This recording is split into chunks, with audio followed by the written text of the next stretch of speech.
Some leaders leave footprints, others leave libraries.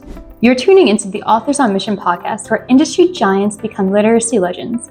In every episode, we talk with authors who turn their brilliance into books that transform lives. I'm Danielle Hutchinson, your host and Chief Creative Officer at Authors on Mission. Welcome to your authorship experience.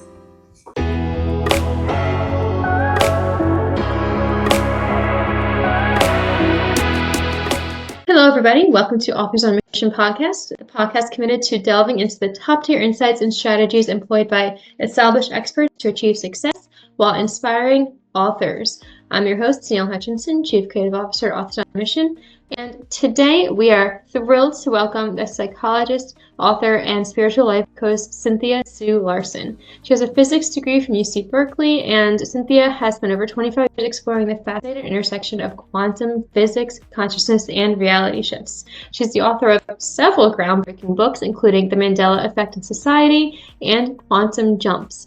And she's been documenting reality shifts and the Mandela Effect since 1999 through her Reality Shifters website and her monthly newsletter. So today we're going to explore how quantum physics might help us understand consciousness, reality, and our ability to access limitless possibilities. And of course, how we can transform all this into the written word. So without further ado, Cynthia, thanks for joining us today. Welcome. Thank you, Danielle. That was a great introduction. Love it. Yeah, I'm happy to be talking about this. It's great to give a little bit of an idea for who we're going to be speaking with before we, dive right in. But of course, I only touched at the bare surface of what you're all about. So I always like to open the floor next to allow you to share a little bit about yourself, your journey, and what led you to writing your books. Yeah, that's interesting. I had several kind of spiritual wake-ups that happened right before I decided to publish the books. I guess the key amongst those would be the Kundalini awakening, which is there's a lot of energy just running through the body. So it feels like being lit up like a Christmas tree. And then just awakening a lot of high sense perceptions and intuitive knowing, and just kind of took me to my core, actually. Kundalini is no small thing. I know if people haven't heard of it, it may sound weird, like some foreign thing, but it's quite typical for humans to sometimes experience. Would you mind explaining a little bit more about that?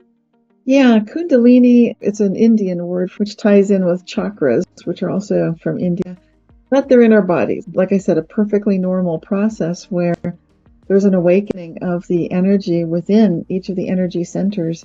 And you might notice that you've got an energy center in your heart. People often feel that energy. We think of a throat, like you can get it congested, or you might cough or feel like I can't say what I need to say.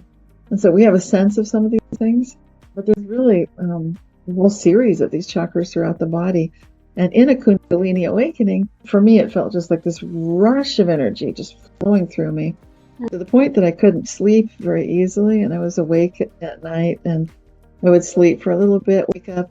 My digital clock would show 1:11, and then I'd sleep, wake up. It was 2:22, 3:33, 4:44, 5:55 every single night for a couple of weeks. And that was the normal part of the whole experience, because I would spontaneously travel outside of my body, like flying when I'm still awake, but just seeing everything. And I'd have 360-degree vision around myself.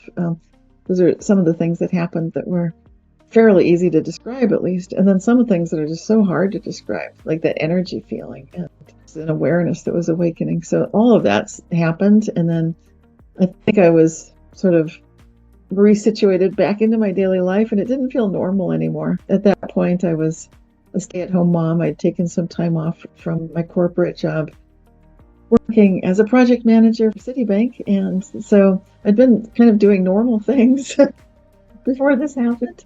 And I think this experience showed me reality is not what it looks like. I knew that, but this was just grabbing me and shaking me with it. Like, that needs to be what I need to be part of. And amongst all these things, I was noticing reality would shift based on what I was thinking and feeling. So I was seeing real-time mind-matter interaction with my surroundings, such as if I was feeling agitated and in a hurry, things would jump off of shelves. I mean, nobody was pushing them, and we didn't have a cat doing it. Things would vanish, like I'd lose them. I don't lose things. I put them exactly where they go. So stuff like that. And then when I was feeling loving and expansive and good, everything would go great. and appliances wouldn't burn out and blow up when I walked into the room. So I quickly learned that I needed to stay grounded, and a whole lot of other things happened. But it was really the big wake-up call. And that's what I would say started me on the whole journey of writing about it and realizing it's not just me, that these changes to the physical world are part of our daily experience, although most people didn't really have a term for it. So I started talking about reality shifts back in 1998, 99. The website started up and started publishing a monthly newsletter. And that was really the beginning of the whole thing, to find out who else is experiencing this. Before there was much common usage of there wasn't social media, not really, and there wasn't much of an internet. So from the early days of all that, I'm lucky that there was an internet, such as it was, and I was able to start finding like-minded people around the world, which are pretty spread out. And I think that's what I give credit in large part to this Mandela Effect. Being recognized, the awareness that collectively humans can have alternate memories of things going on, such as remembering Nelson Mandela passed away when he was incarcerated back in the 1980s. I remember that, and a lot of other people do too, including Art Bell, who talked about it on his radio show Coast to Coast, and then he talked with me about it. He went on to his next show, Midnight in the Desert, and he was asking what I call this whole phenomenon the Mandela Effect. And it wasn't my favorite term for the whole phenomenon.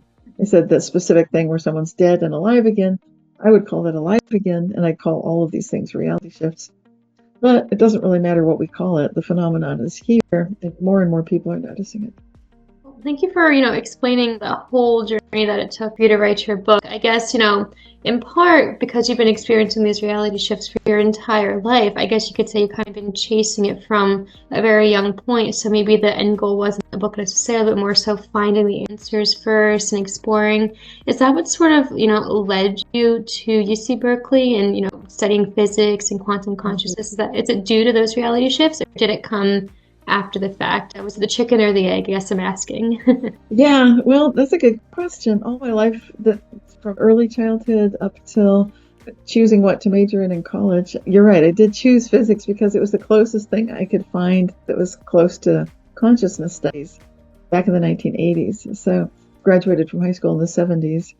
So I was looking for something to major in. Consciousness would have been fabulous, but there was nothing like that I could see at UC Berkeley, certainly. Although we do have a famous graduate of metaphysics who got a doctorate in it, Dr. Jeffrey Mishlove from UC Berkeley. But I think he's the only one who did that. And I didn't know him at the time. I just loved his TV show, Thinking Aloud. I would watch it on TV. Yeah, I just chose physics because it seemed like, okay, that's studying the nature of reality. That's something I'd been wanting to do because I'd been noticing anomalies. I'd been noticing I could think stop rain, start rain when I was quite young, a little girl. But then if I tried to show my mom, like, look what's happening, it didn't quite continue to work the way I'd been seeing it when I was by myself. So I saw that it really matters who you're with. And of course, they know this, casinos and gambling institutions where they bring in coolers to change the luck or the results from someone who's very good at interacting with mind-matter interaction. But I didn't know that either when I was quite young. I just wanted to study it, take a look at what's happening, learn about it, and then share it. Because the internet was good for bringing people together so that they could report their own firsthand experiences. I sensed that there was a value in that. And I think I'm the first one that I know of. Later, I found out Mary Rose Barrington was documenting these firsthand reports also in England, but I didn't hear about her until many years later. So I've got an archive on my realityshifters.com website going back to the 90s, documenting these firsthand reports of reality shifts and Mandela effects. And then I started writing books about it because I sensed that there is this connection between the physics that I'd studied and the whole principle of consciousness having something to do with the reality and physical world that we subsequently observe. Okay, got it. Yeah, I mean, first off, really fascinating stuff, and I love that you were able to, have the internet, like you mentioned, in order to kind of bring it out into the world and connect with others who might be experiencing these things. I'm sure it was a lot better than kind of, going through archives or something like that. It's good that you had that connection with people just virtually in order to build up all of this. I guess my next question then is, you built this song going at the time, like, terms like reality shifts just weren't commonly used. So, how has the community's response evolved over the past 25 plus years? I mean, I'm sure at first maybe they were a little bit unsure. Has it changed since then? I'm curious to know what the current state is. It's changed so much in 25, 26 years. Where are we now? Yeah, like 26 years. It's changed tremendously. At first, there was me, and then PMH Atwater had a chapter in her book Future Memory about reality shifts, but I didn't know Mary Rose Barrington was studying what she called just one of those things, so I hadn't connected with her. She was alive at that time. I didn't talk to other people that were aware of these things. We were spread out, and it wasn't that common. So it was still the kind of thing, even when people would report firsthand experiences to me, the community was very shy. I would frequently be requested that if I published their report, could I please publish it under a pseudonym, a different name than their regular name, because they had a respectful job. So, they were respectable citizens, doctors, lawyers, barristers in the United Kingdom, politicians occasionally, or children of politicians, and just famous individuals. So these people didn't want to be outed, and revealed with their identity back in the 1990s. Same thing was true in the early 2000s. About mid-2010s, I started seeing a change, and more people said, it's fine to just publish it under my name. By the time we hit 2020, I started seeing people say, publish my whole name. Yes, I'm a scientist. That's great. Put down with my whole full name and include information about how to find me. And so it's getting more that way. I'm not saying it's completely out in the open, but the fact that we're able to conduct conferences in person, and a lot of people are just fine being recorded on film. We still have an area for people that don't want to be filmed to sit at the conference, so you can attend the conference and not be revealed your identity. But I think that we're seeing a huge change. Like the folks that don't want to be recorded on video, that's maybe less than 10% of the audience. In-person conferences for the Mandela Effect conference. So I think I've definitely seen a big change over the last 26 years. And I think that's a good thing. Probably we will continue to see people that want to be anonymous. I think a lot of people on the internet expect anonymity, but for the purpose of sharing first-hand reports, I've always felt it's important for those who are comfortable or confident enough to step forward and just say, yeah, this did happen to me, because I think that confers more respectability to something that's a genuine phenomenon. It shouldn't be embarrassing or secret. It doesn't need to be. Even though I can understand that in some careers, in some walks of life, some people rightfully would feel this could be the end of their respectability in their career. So, makes sense. Yeah, I mean, I wouldn't even say that. I think, it's very important for us to, if we believe in something and experience something, I mean, especially these days, why not put your name on it, right? Especially if you spend so much time researching it too. So I'm really glad to know that, like, it has expanded and evolved in these many years. I guess my next, follow-up question from that is, how has the reports themselves updated since then, right? I mean, have you noticed any patterns or changes in the types of experiences people report over time? Yeah, to start with, I was noticing a lot of things appearing and disappearing and then reappearing. So that's very much what Mary Rose Barrington had been noticing too for decades earlier. So that's kind of cool. We get a consistency through time when you look back. So she was tracking stuff, the 1980s, 90s, before I was reporting this. So that's cool to see that. I also noticed, surprisingly, that people would travel farther in less time than should be possible by substantial amounts. Like they set out for a 5-hour drive and get there in 2 hours, and they were not speeding. And that kind of thing is remarkably common. I think that's unusual. I mean, I was not expecting that. So I'm seeing more of that happening, I think, through the years. And then and to the point people now can actually intentionally do that. They know, like, okay, this should be a 5-hour drive, but I need to get there in 4 hours. So that's what I'm going to do. And then they can actually do that. And I don't think that was happening so much 20 years ago. So that's a big one. Other trends, I think people are manifesting what you might think of as just recognizing that if these parallel possible realities exist, which it looks like may be happening, then they should be able to do something like what you see in movies where superheroes do that, or everything everywhere all at once. That movie where you can access other possible realities should be doable. And definitely people seem to be aware of that and taking that into account in their daily lives by knowing that if it's possible and if you can sense it and then you can feel the energy flowing through and then act as if you're already there. Quite a bit of the time, people are having a great deal of success suddenly being on this other timeline, if you will, whatever you want to call it. So that's a big trend. Those are the big trends that I'm noticing.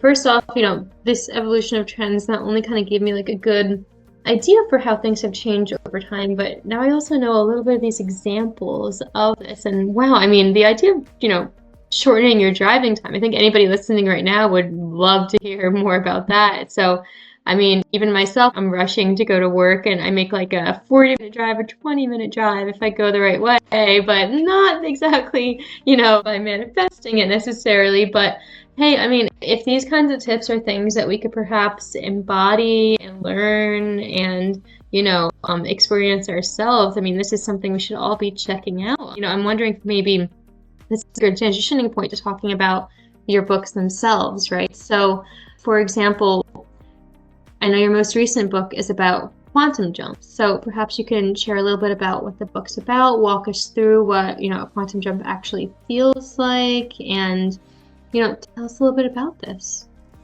Yeah, that's my second most recent book. So it came out in 2013, but it's still exactly on time and on point. And when I write a book, I do write it to be relevant for a good 20, 30 years, hopefully, maybe more. So my ideal is to not be too locked into things of the moment. So quantum jumps really starts with the idea that in physics, a quantum jump is a real thing where if you're looking at the energy shells around an atom, for example, the electron can jump from one energy level to another. And it's now known that you can see that with the naked eye.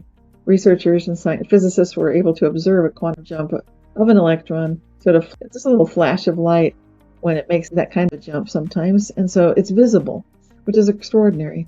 So I mean, that's the correct technical use of the term quantum jump. And with my background in physics, I want to be clear, like that's what it really is, or that's what it's been so far.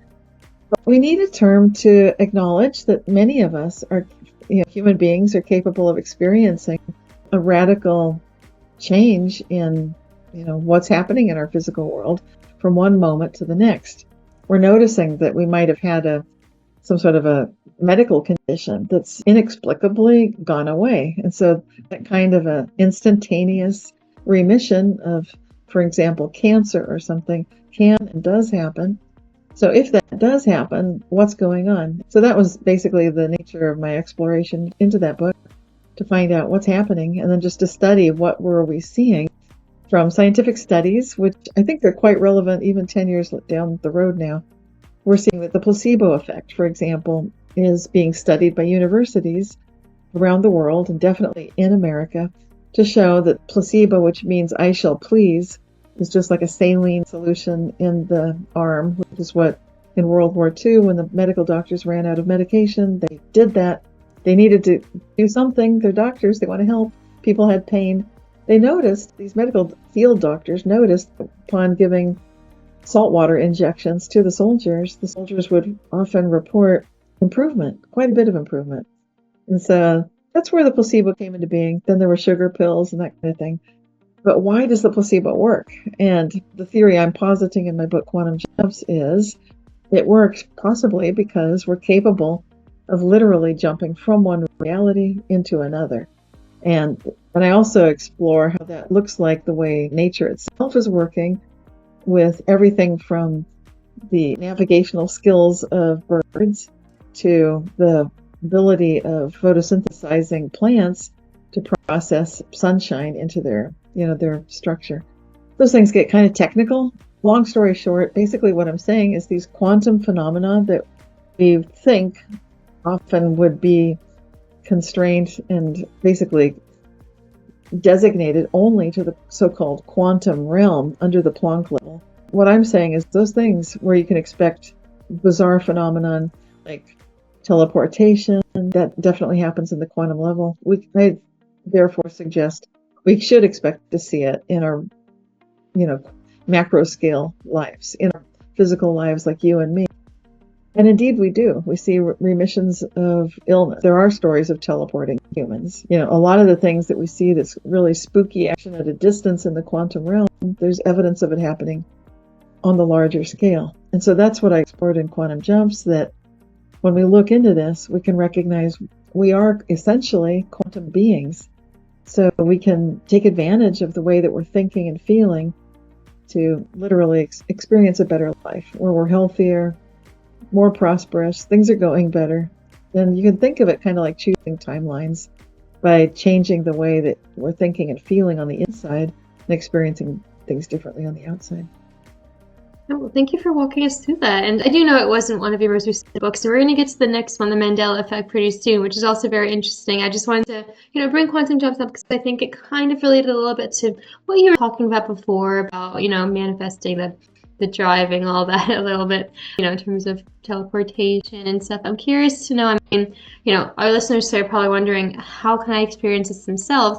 I'm assuming within the book you do have some simple practices that our listeners can implement and, begin experiencing this on yourself. Is that correct? Yes, I like to include, basically, at the end of each chapter, I typically include these exercises. They're pretty simple and straightforward. So if they appeal and it feels like, oh, I want to try that, then you can try them out. So definitely as the people read through the book Quantum Jumps, they can do that at the end of each chapter and try some different exercises out so that they can feel, for example, more connected with their heart, more connected with their relationships, or, practice that placebo effect kind of advantage that we're talking about. Yeah, so this is something we can all do, and sometimes it just takes a little encouragement or a little playfulness to try some exercises and see how that can go, how good it can get when you do that. Okay, great. Well, to anybody listening today who's interested in learning a little bit more about experiencing this, then picking up that book is an amazing way to do so, because you have those exercises and along with all of the theories and case studies and everything else that Cynthia has included. So definitely highly recommend. But as we mentioned, it's not her most recent book. Most recently is Mandela Effect, which, when did that come out again, Cynthia? That came out in 2024, The Mandela Effect and its Society, Awakening from Me to We. So it's a book that, it's trying to do a whole bunch of things at once. Because looking at the Mandela Effect, I have a unique perspective on that. So some people might say, well, that started in 2006 or 7 when the term Mandela Effect came into being. And my take on the phenomenon is a little different because I've been tracking it for 26 years. So I'm aware that it didn't just pop up out of nowhere in 2006 or 7. That's when it got named, that name. And so I like to cover the history of the phenomenon and give credit to people like Art Bell that was talking about this, I think long before anyone else was, noticing Nelson Mandela had died, but he's alive again. What's up with that? Good question. And other people as well. So like I mentioned, PMH Atwater today, who did talk about reality shifts early on. She published her book, Future Memory. And then a whole bunch of wonderful other authors, as well as my fellow board members at the International Mandela Effect Conference. That would be Christopher Onitra, the quantum businessman, Jerry the Dark Wolf Hicks, who is the father of our nonprofit organization and our conference, and then Shane Robinson of Unbiased and on the Fence YouTube channel. So the four of us really have been integral in keeping a monthly live stream going for quite some time now, and as often as we can, doing in-person conferences as well. So then there's lots of wonderful authors who we've invited to our conferences and our live streams. So we're doing the best we can to be a community, to bring this topic more into the public eye. And I think that's what makes this book so different than my other books, because I'm trying to do the best I can to bring in all of these other voices who have some of them have a very different take on what's going on, what the reason is for the Mandela Effect, where it's going, and so forth. So I do my best to experience or give people sort of that entire buffet of different authors' voices, as well as I had fun going back through time and noticing people in history that looks like to me like they definitely encountered the Mandela Effect, even though they didn't have that term to call it by at the time. And then I go through the scientific studies. So that's what I mean by putting a lot into this particular book. going through the terminology that people commonly call Mandela effects, like with terminology like a flip-flop where something is one way and then it seems like it's gone back and it keeps changing. That's so strange and interesting. And then people colloquially use terms like this Mr. Smith effect, where if they're talking to someone about the phenomenon, the person will be agreeing like, yeah, I do remember this logo looked different. But then they go back to whatever, once you tell them this is the way it's supposedly always been, and they'll just revert to that because it's, who knows why. And then they go through a whole chapter of the scientific terminology so you can get a sense of the ideas that are the foundation and the structure of this entire phenomenon that I've been studying for a good 26 years now. And then I get into where is it going? What do I think is happening? To me, it's the cutting edge of all the work I've been doing for 26 years in this most recent book. Got it. You know, what's really interesting is, you know, you mentioned yourself, so many people think that this whole phenomenon started of recent years, right? And, you know, funny enough, I remember, you know, specifically where I was when I first heard it myself. I was just, you know, scrolling through the internet, social media, and then a reel popped up about, you know, the Darth Vader thing, about how apparently it wasn't Luke, I am your father, it's no, I am your father. And then there's also the Pikachu tail that was a different design and all this. And I'm thinking like, no, like that's not real. And then it's just interesting because your whole book debunks that as being just a trend. It's something that's been going on for years and years. And, you know, I just, that's just really cool to know that you not only, you know, validate all this, but show that this is actually a trend in many different regards. So very cool stuff, I think. Thank you. Yeah, I don't think this will go away anytime soon. Sometimes if you look at fashion or music, it's like, oh, that's so 80s, or you can actually spot, like if you're watching an old movie, that's 1960s or 40s. I love guessing what year it is based on hairstyles and fashion and cars. But this is not one of those things. Mandela Effect, we're calling it that now, but it's been around for a long time. And that's a good thing. I'm an optimist anyway, but I feel like, okay, it's here because we need it now. And it's amazing. You know, when you recognize what does this really indicate, to me, that's where things get super exciting. And then some people have told me like, oh my gosh, Cynthia, this is the most important topic on the planet right now. And I had an interviewer say that, and I said, yes, it is. And I was just so amazed that the interviewer was right there. Like, so that's amazing too, when people can start to see, oh gosh, we need this. Like, wouldn't it be cool if we could collectively jump to a timeline, if you will, where some of the problems that we thought were insolvable are suddenly like, oh, that's no big deal. Like, that's always been solvable. Like, really? Yes. To me, that's super exciting.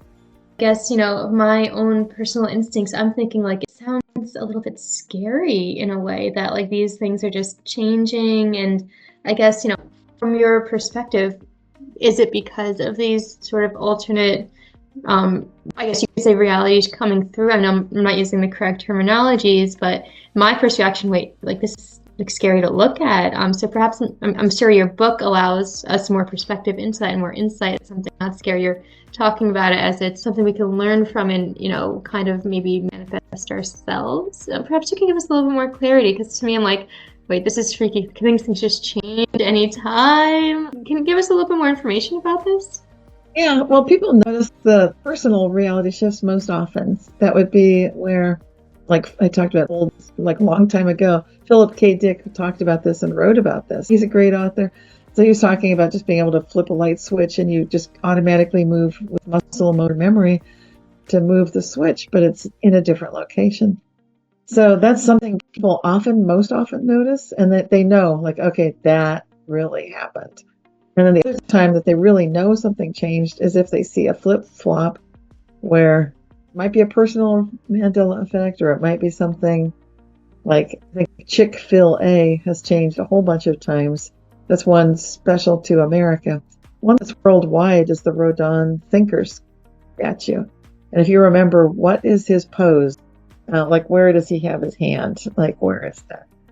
And if you remember, like, where did that used to be? And you notice, like, okay, some people remember that, and then it moved here, and then now it's this, and like, okay, wait a minute, that for real is changing. So those are the kind of points where someone would definitely say, that's happening for sure. I know it. I'm not going to be denying it. Like, something's definitely happening. And then, like you said, I love that you brought that up. What if it's scary? And this could be scary at first. It can certainly be shocking where you realize reality is not fixed. It's not objective. It's not staying put. When people are noticing changes in their Bibles, they get really freaked out about that.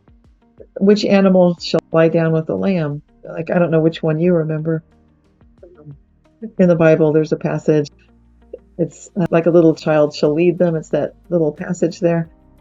Like, something shall lie down with the lamb. I don't know if you remember. I remember a lion would lay down with the lamb. Lion, right? Yeah, that's what I thought. But now it's always been the wolf. The wolf shall lay down with the lamb. And like, wait a minute, what? So I'm just saying, these are some common Mandela effects that can be disturbing for people when they feel like, okay, why would my Bible change? That's kind of scary.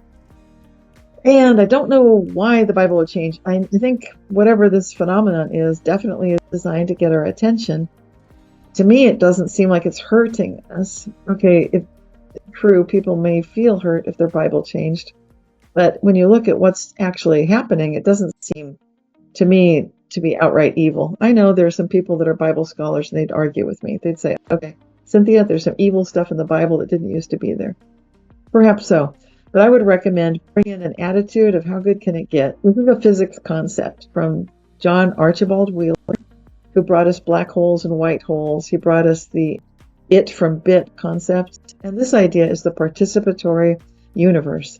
John Archibald Wheeler, a contemporary of Einstein, good friends with Einstein, he would recommend ask nature a question, nature will answer. It may not sound like physics, it is physics. And so it's all about the observer effect with, for example, the quantum double slit experiment.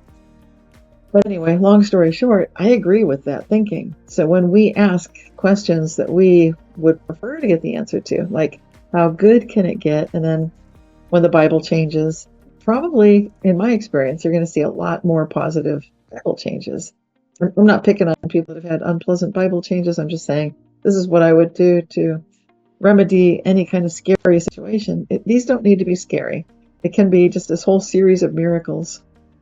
If you keep asking how good can it get and put that into pretty much every day that you live, I can guarantee you're going to get a better experience on those days that you remember to do that than the days that you don't. And that's something I advocate in my book, Quantum Jumps. And of course, I recommend it in Mandela Effect and its Society. Because that underlying question and that aching desire to know how good can it get, it's pulling us out of our subconscious tendency that we might otherwise have to keep looking for what's going wrong and perhaps finding things going wrong in patterns of 3. We don't need to be doing that. So I'm just recommending we can turn that whole thing around. And it might sound like that's just woo-woo or it's silly. No, I think there's a lot of support from quantum physics itself. And we are physical beings. We can take advantage of this and recognize that our consciousness and our observational awareness and the way we choose to observe can absolutely change everything that we subsequently experience. Thank you for that clarification and for also, validating it. I'm sure that a lot of people just have so many different ideas and feelings about it. I mean, thanks for sharing with me that it's not something to be scared about necessarily, but something that, is proven and we could, sort of embody. And I appreciate that. So, kind of just moving forward a little bit and transitioning a little bit. You've written books on all different topics, Mandela Effect being the most recent one, as we mentioned.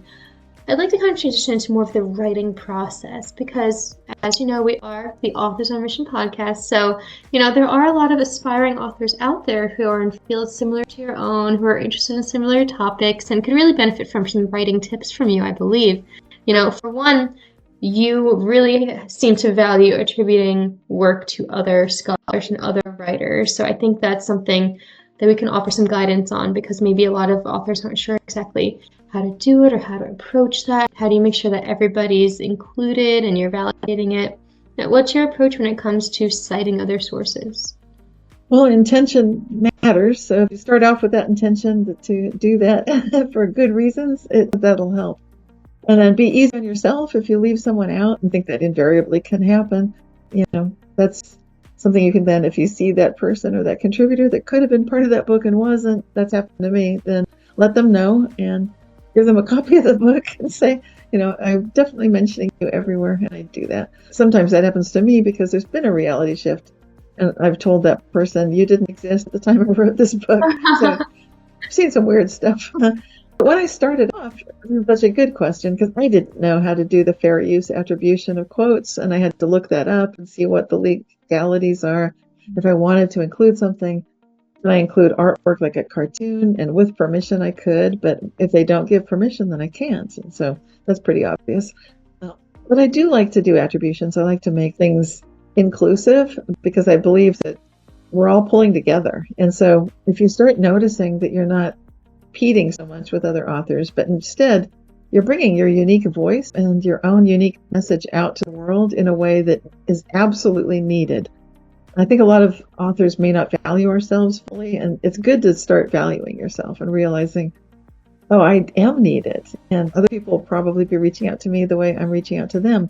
Yes, absolutely. You can start thinking of which other authors would I want to ask to endorse my book, because endorsements can help with the marketing. You want to start thinking marketing early on, actually, is what I'm suggesting. So including others in a nonfiction work makes sense on many levels. It just feels good to be part of a team. To me, I think that's great. It feels more collaborative and connected rather than isolated. I know a lot of authors tend to be a little isolated, but if you imagine, like, okay, what if I had a team? What if I had a dream team with authors I love endorsing my book?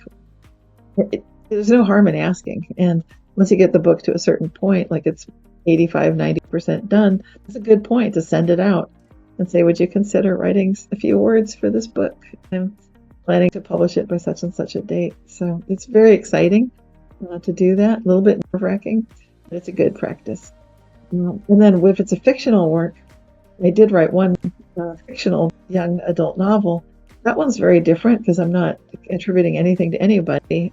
And funnily enough, I was bringing in real life experiences that to me at that time were weirder than anything I felt comfortable writing about. Yes, I've had animals talking to me and I could hear them. So I'll just put that in the young adult novel. Very funny. Now I think I've got more nerve and I would say, yeah, that happened. But when I was starting out, that was a bit off the wall. So that's advice too. If you feel like this is too far out there, then write fiction, see how that goes. And I like to connect to the spirit of each book. It's kind of like I've been a mother and I've had 2 children. And I could feel their energy and their spirit when I was pregnant with them. I think being an author is similar because I can feel the spirit energy or the intent or the energy of that book. And the better I connect to it, the better I can get into its writing style for that particular project. Some books, and they're very different. Each one has their own spirit and they're just like your own kids, totally different personalities. So I honor that. And then I, of course, set aside writing time. That's just obvious. Preferably when you're not interrupted, preferably when not distracted or interrupted, just make a practice, sit down, even if nothing's happening, but you've got your cup of tea and you're just thinking, that counts as writing time. Yes. So do that good thing. I like that, even if you're just thinking about it, you're right. It technically does count as writing time, even if you're not physically typing. It's a warm-up. Yeah. Yeah. And all really valuable insights that you shared as well. I mean, going back to just collaboration, it gives your team on your side. It adds credibility to your book as well. And, I just think that's an amazing thing. Also, the fact that you most definitely backed up, what you've been doing in your, job and your work and your studies, all that research you can probably pull from and use in your book as well. I'm sure that was a huge part of the writing process along with it, Yes. pulling from your own studies. So, yeah, I mean, Absolutely. Some people don't do that. That's kind of maybe unusual. So you're right. Thank you for mentioning it, though. Yeah, I definitely did that because I'd run a survey twice that I included in Quantum Jumps, showing 13 years apart. Like I asked similar questions or identical questions, and here's the difference. So that was really cool to see that people are getting a little more comfortable with the whole idea that reality shifts. And now we've got people talking about reality shifts, which is that first book that I had written way early on about the whole topic. And I do mean it, like literally reality shifts, like things are physically different. Some people ask me, you mean just in your imagination, like you daydream it? Like, no, I mean really in real life. Yes. No, hey, like you said, like we were talked about earlier in this podcast, times have changed. People are, they're more aware and more responsive and receptive, and they're getting it, that this stuff is real and there's scientific evidence behind it. That's what you've been doing for many, many years. So, every book that you come out with, I think definitely just not only opens our minds, provides us insights and tips, but it's also just an inspiration to any author out there who, even if your topic starts off as something not a lot of people know about, that shouldn't be a reason to hold back either, right? You just keep studying, keep learning, and here you are now. You've got how many books out now? A bunch out, right? Like several. So, yeah, like maybe six altogether. I've got Aura Advantage, which was published by a traditional publisher, and that I had a literary agent for. And then High Energy Money, Karen Kimball and the Dreamweaver's Web young adult novel. And then I've got a sort of an ebook, Shine with the Aura of Success. It's just a small book, but it's a fun one. And then the ones we've been talking about, Reality Shifts, Quantum Jumps, and Mandela Effect and its Society. So yeah, it's not too many, but I think I've been focusing on quality, and like I said, just making sure that each book stands on its own and can really still be applicable, practical, and valuable, and just really useful even 10, 20, 30 years, 40 years from now.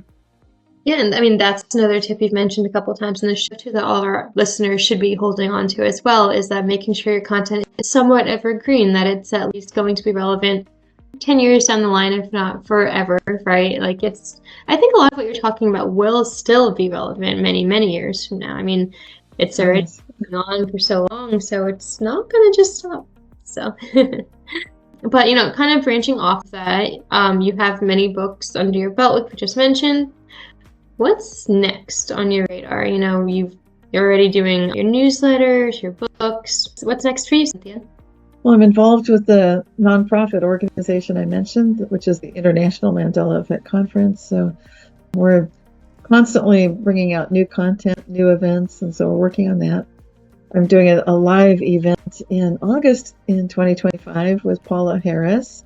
She's a UFO researcher and experiencer and author, and I'm also an experiencer and an author. And then we've got a French gentleman joining us, and we'll be doing a bit of a retreat weekend talking about these consciousness topics, about this exciting time that we're living in right now, where disclosure is something that's happening worldwide, with this whole concept of what if we're not alone in the universe, there are others. How does that play out in our personal lives, and what can we do to, improve our own life experience as well as benefiting from what we're learning at this really exciting time.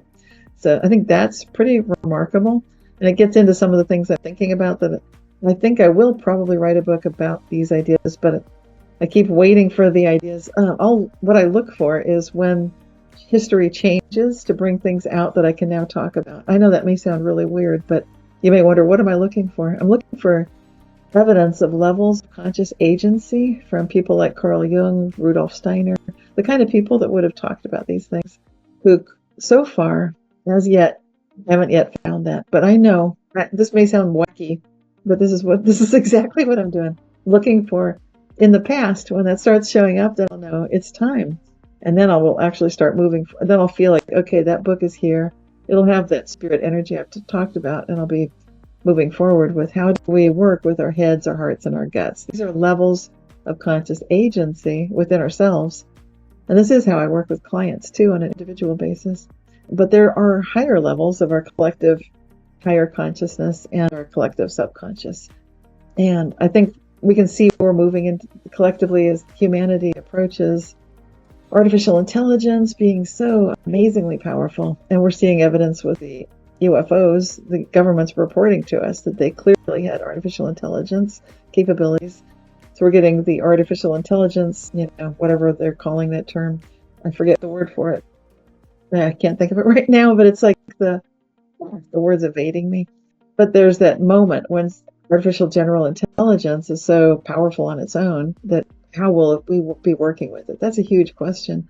I'm bringing in this other quality of our humanness. How do we meet that challenge with our humanness, our own divinity, and bring together this quality of what the telepathy tapes are talking about, where kids can instantly know things. These are those quantum superpowers I talk about in the Mandela Effect in its society. So we got the UFOs, we got the telepathy tapes, we got the artificial intelligence. To me, those three are converging. And, it's called the singularity, right? When this all comes together, that is the singularity. That's the true singularity. And so what I'll be doing is contributing the levels of conscious agency that we have access to so we can keep our divinity, as the author Greg Braden talks about, so that we're not surrendering our own uniqueness to some transhumanism dystopian nightmare that I'm not really a fan of, as you can tell by my choice of words here. So I'm planning to be bringing a toolkit for humanity as this evolutionary process moves forward. And it's pretty exciting, and I don't know where it's going. So stay tuned with me and we'll find out together. Well, hey, I mean, that's something that everybody could be looking forward to right now. They're inspired and, eager to learn more about you based on what we've talked about in this conversation. So everybody listening, stay tuned, stay in touch. And, Cynthia, if you want any assistance, bringing it to life, I know you've already, done a whole bunch, with your books in the past, but Office on Mission does offer a lot of different services from editing to ghostwriting to support. So, always good to have the team, there with you, as you mentioned before. I just wanted to reach out to you about that as well. And any listeners right now, too, always reach out to people, too. But yeah, Cynthia, if people want to get in touch with you and stay up to date and know about these new launches or anything, I suppose we could look at your website as well. Yes. Any other places they can get in touch? Well, my website's the best. It's realityshifters.com, because we're all reality shifters. And then I'm also affiliated with the nonprofit I keep talking about, imec.world, those two. But then if people go to Substack, that's where I publish my newsletter. As authors, I recommend it. It's great. So if you don't know about it, check mine out, start an account, and see what other authors are in your field. It's fun, good for marketing. And YouTube, I recommend that for authors as well. I'm on YouTube. I'm also on Facebook, Twitter, and Instagram, LinkedIn, MeWe, Alignable, Blue Sky. So I like to have at least a little bit of a presence where people are. I'm not everywhere, but I do it the best I can. And I think as long as you know that you're doing the best you can, that's good enough. Right, yeah, that's all you can do. And, thank you for sharing all those links too. We're going to put those into the description box of this video right here. So everybody listening, you can go ahead and click the button and find out some more and get in touch and stay tuned. And so, Cynthia, as you begin to wrap up today, I'm wondering, do you have any last bits of advice to offer our audience today? It could either be about the writing process or perhaps about your field as well. Any last tidbits for us? Yeah, I'd love to recommend optimism and hope, no matter how dark things may be. I remember I once went to a writing workshop and I was there with a fellow author, and we just looked at each other when one of the speakers, we paid money to be there for the weekend, and one of the speakers was saying, basically like, most of you here are not going to make it. It was just a very terribly disappointing and disillusioning speech. I couldn't believe it. So I looked at my friend like, can you believe this? And she's like, no. So I would recommend just the opposite. I'd say, like, no matter what you may have been told, like, you can't do it, be a radical optimist anyway. I think that there's a certain kind of fire that you can access. So if you feel like your family doesn't get it, or your friends don't get it, or maybe you just haven't found your tribe yet, hang in there. Keep asking, how good can it get? When you're truly inspired, you're going to see that fire is going to catch hold, and nothing is ever wasted. So be creative, keep going, keep asking, how good can it get? And you'll find some way to bring things forward. Well, thank you for that. And, I love what you said there about the fire, right? Just keep that fire burning. Yes. That's a great way to end the conversation today. Thanks for that. I mean, honestly, what an absolutely just mind-expanding conversations today. I mean, these are topics that we don't get to, I'm sure, Cynthia, you talk about on an everyday basis, but for me, it's something new to think about. And, I'm always very interested in hearing these types of things, and it gets me thinking about it. So, I mean, I'm probably going to dive into your book as well and look at some of these practices. I mean, if I can cut down my morning commute to work, I will.